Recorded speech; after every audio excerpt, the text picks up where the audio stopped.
So I get a lot of questions around buying a house, what the tax implications are of that. Can I write off any of these expenses? Really just looking to understand, okay, where are my savings in the purchase process? And so to answer it, straight out, if you're buying something for personal use, it's going to be your primary homestead. It's not looked at as a business expense, although there are savings you're going to have on the backside.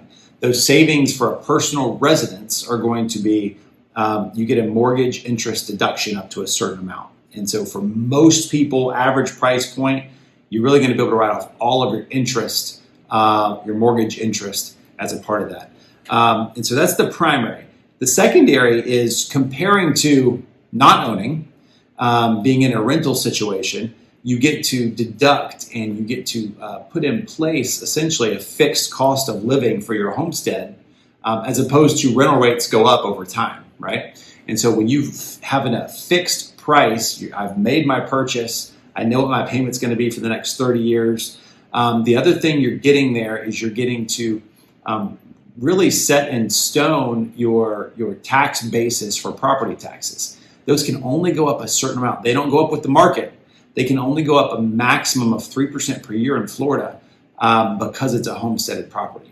In addition to that, you get up to a $50,000 homestead exemption, right?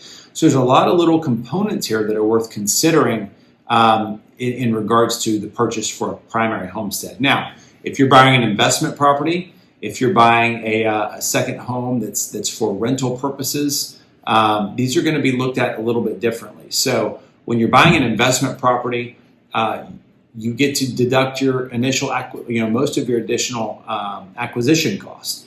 You get to write off improvements that you're making into the property to get it up to speed for rental purposes.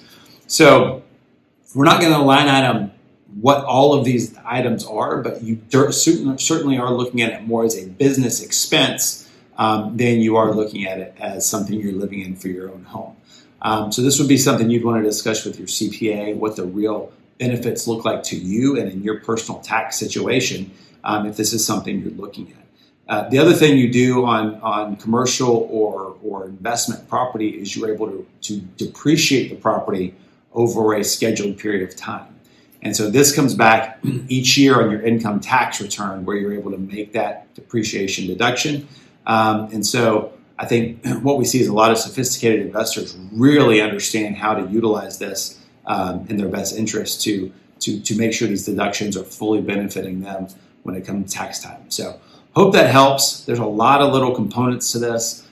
Generally speaking, what we're answering this for is for the primary home buyer, and there's major benefits over being subject to the rental market into the future. So hope this helps. Thanks.